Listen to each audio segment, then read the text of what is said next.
به نام خدا که گاهی به حرمت همت آدم‌ها سرنوشت اونها رو از سر می‌نویسه. سلام به شما که فقط منتظر رقم خوردن سرنوشت نمیمونید و تا حد زیادی از قضا و قدر رو با توکل بر خدا تغییر میدید. امروز قراره به اتفاق سری بزنیم به کارآفرینانی که با تدبیر و اراده خودشون بهترین سرنوشت ها رو برای خودشون و کشورشون رقم زدن. اگر شما هم مثل ما مشتاق بیشتر شناختن این گروه تولیدی هستین، لطفاً همسفر ما باشید.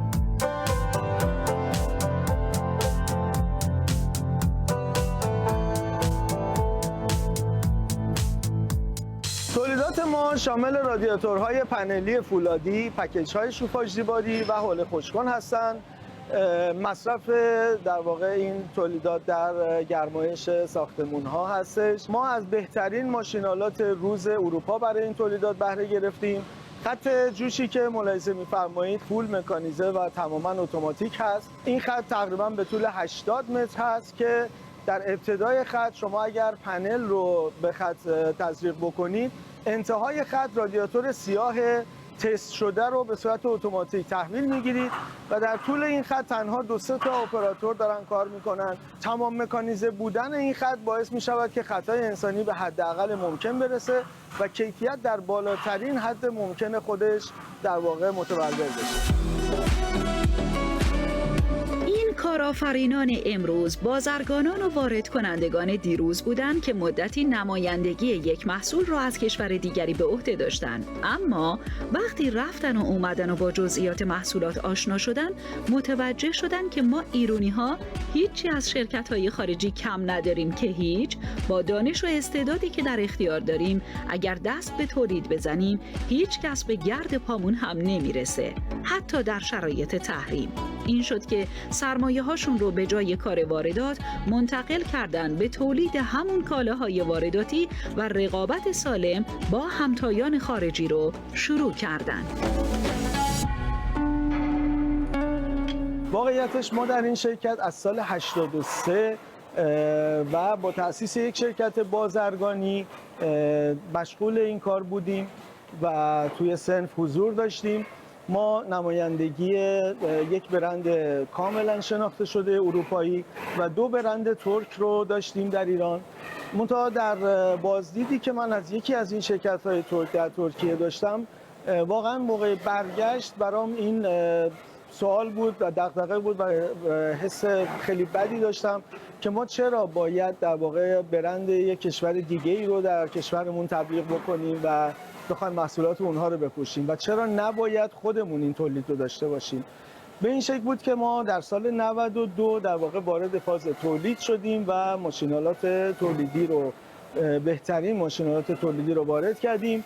در حال حاضر خدا رو شکر تولیدات ما اگر بهتر از محصولات ترکی که ما قبلا نمایندگیشون رو داشتیم نباشن، مسلماً بدتر نیستن.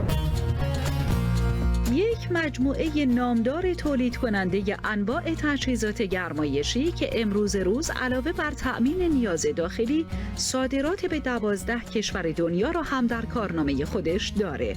کارخانه‌ای که دیدنش برای هر ایرانی افتخار محسوب میشه و یک مهر تایید دیگه‌ای برای اثبات شعار ما میتوانیم.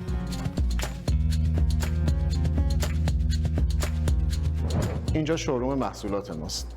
کیفیت دستاوردی اتفاقی نیست، بلکه با زحمت، درایت و بهره‌گیری از تکنولوژی و دانش روز به دست میاد. قطعاً این هزینه بر هست و این هزینه بالاتر ما نسبت به سایر رقبا قطعاً مخاطبان خاص خودش رو جذب خواهد کرد. از مزایای محصولات میتونم به تنوع و نوآوری اشاره کنم که با تکیه به هنر و دانش هموطنان ایرانیمون اتفاق افتاده. من میتونم توی این قضیه به نانو مقیاس بودنمون اشاره کنم.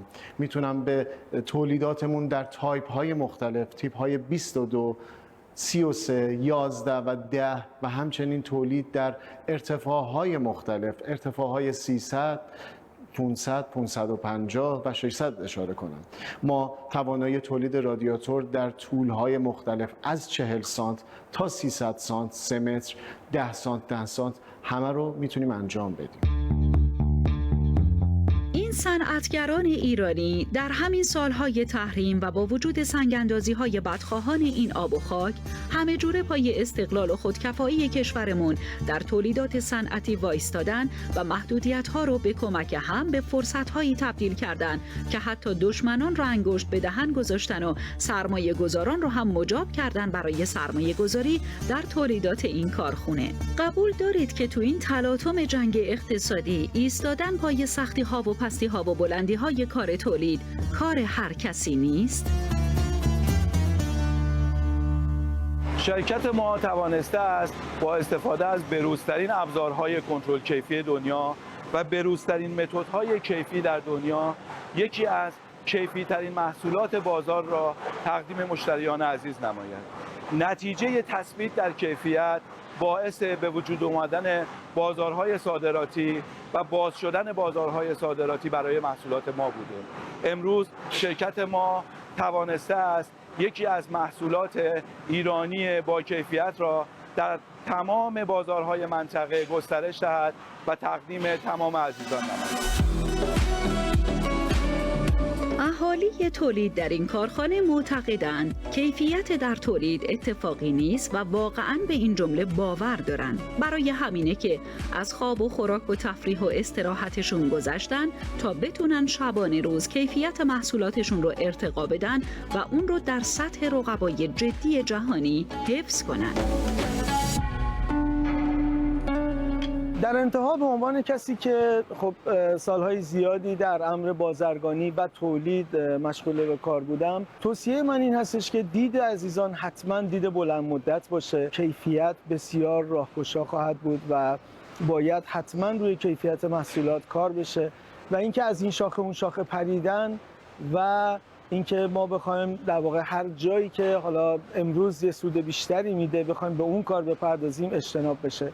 خب خدا رو شکر ما در این مجموعه با بهره‌گیری از کیفیت بالا، تنوع بالا و نوآوری در حال حاضر تونستیم توجه بازارهای جهانی رو به خودمون جلب بکنیم و علاوه بر این که در بازارهای داخلی مشتریان وفادار خودمون رو داریم، در بازارهای جهانی هم تا امروز به 12 کشور منطقه صادرات داشتیم و خدا رو شکر برای دومین سال پیاپی این شرکت به عنوان صادرکننده نمونه استان تهران شناخته شده و لوح و تندیس مربوطه رو هم دریافت کرده.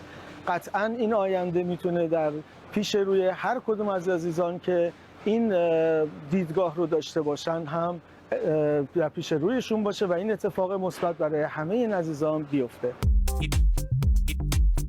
خلاصه که یک شبه به جایی رسیدن قانون دنیا نیست و اگر استثنایی باشه و کسی یه شبه به جایی برسه اون جایگاه براش موندگار نخواهد بود. موافقید؟ پس اگر موافقید بیایید پله های موفقیت رو یکی یکی با حوصله و حساب شده طی کنیم که برای رسیدن به قله راهی جز صبوری، شهامت و دقت نداریم. موفق باشید و تا کارستون بعدی خدا یار و نگهدارتون باشه.